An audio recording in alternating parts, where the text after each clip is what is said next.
Steve, the theme for this year's World Food Day is United Against Hunger, which has been chosen to recognise the efforts made in the fight against hunger at national, regional and international levels.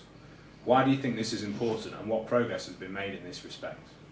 Well, it's important because we've got something like 900 million people in the world who are estimated to be regularly undernourished. That's not receiving enough food. We know that something between a quarter and a third of all children under 5 in the developing world are stunted. In other words, they don't have the degree of physical development and probably not mental development that they should have achieved for the particular age range. Now, this is an enormous toll of human suffering, and it's a waste of human potential. It's not rocket science to change it.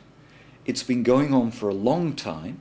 Progress on it has been glacially slow, interrupted by the food price spike of 2007, 2008. And it's time to make a real difference to those numbers, to bring them down substantially and eradicate them within our lifetimes. Now, recent ODI research in development progress stories has shown that Ghana has made huge reductions in rural poverty and hunger indices. What can the experience of Ghana teach the rest of the developing world? Well, Ghana's experience is one that in 1981 it reached a low point in terms of its economy and the functioning of its agriculture.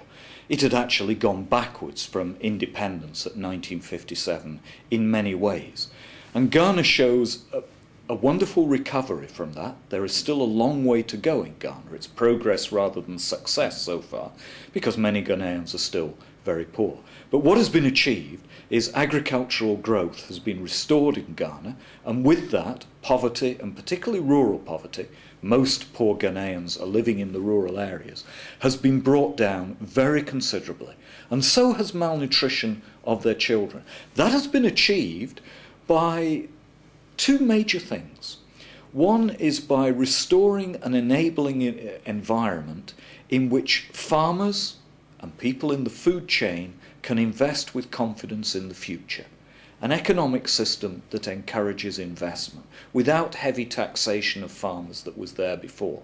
That has been very largely responsible for an enormous recovery in Ghana's production of cocoa. And Ghana is now back again to being one of the world's leading exporters of cocoa. But it has also been accompanied, the second thing that Ghana has done is to invest in the so-called public goods that support agricultural and rural development. And those public goods are very simple things. Building roads into rural areas so that people have access, providing electricity and power. And then the really important investments in people, education, clean water, health services. None of this is a surprising magic bullet. Much of it, in retrospect, makes common sense, but the results have been very pleasing indeed, and Ghana has gone a long way towards being the Ghana that it wants to be in the future. Now, you mentioned a moment ago the food price spike of 2007-2008. That was obviously a huge challenge for world food markets. What do you consider to be the major challenges facing food markets at this moment in time? The major challenges, well, the food price spike, big shock. We do need to keep that in context. That was the biggest shock seen in 34 years. And the factors that created the food price spike were, in the words of the executive director of the World Food Programme, a perfect storm. In other words, an unusual conflation of factors coming together.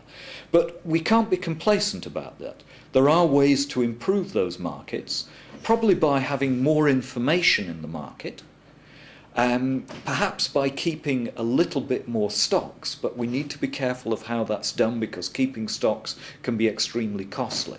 But if there is one single thing we need to make the world food markets work in the future, it is to make sure that we keep the growth of cereals production increasing faster than the growth of the world's population.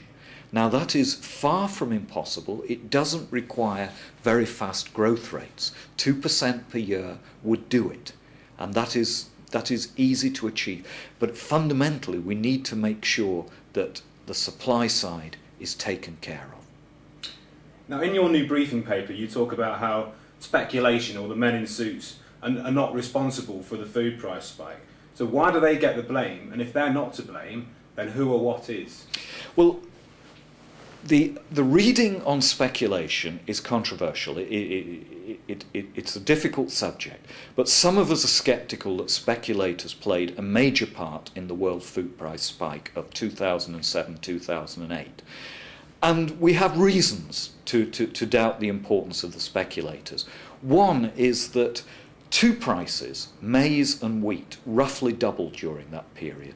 The rice price, however, tripled. So the rice price shock was much worse than maize and wheat. There are no effective futures markets of any size for rice. The big futures markets are on maize and wheat, and yet it was the rice price that went through the roof. We're not at all sure that there is a clear and consistent relationship between movements of futures prices and the spot market prices paid in the market at any given moment. And much of that hedge fund money, investment money, flocking into commodities, went in 2 or 3 years before the spike took place. Now, there are many other factors that created the food price spike. We don't need a speculative argument to explain what happens. There were fundamentals. At one point in late 2007, 2008, the honest situation was that demand was higher than supply, and therefore prices went through the roof as people scrambled to get hold of what was there. We don't need a speculative argument for that. There are plenty of other good reasons that created the price spike. Now, some commentators have mentioned that food, fuel and water will all be scarce by 2030. How can agriculture play a part in helping avoid this in the future? Agriculture has a key part in avoiding two of those particular problems by 2030. One, obviously, is the issue of food. We have to produce more food. We have to produce enough food to feed 9 billion people, another 2.2 billion people, by the year 2050. And a proportionate amount by the year 2030. And we have to do that with agriculture. We also, in agriculture, have to economise on water use.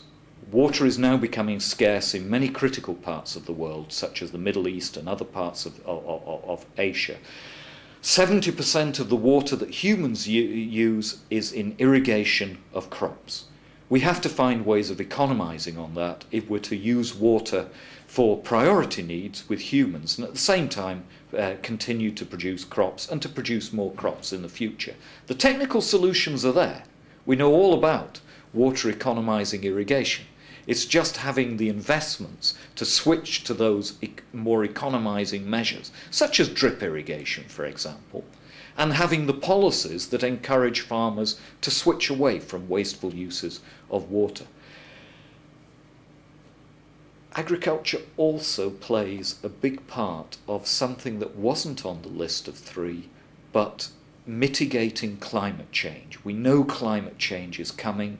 We want to do our utmost to mitigate the rise in climate, keeping the temperature rise to 2 degrees or less. 30% of emissions in the world are coming from agriculture and people removing forests to create new fields. If we can make big progress in mitigating emissions from agriculture, we can make a big contribution towards hitting that goal of holding climatic global warming to 2 degrees or less. Those are our big challenges.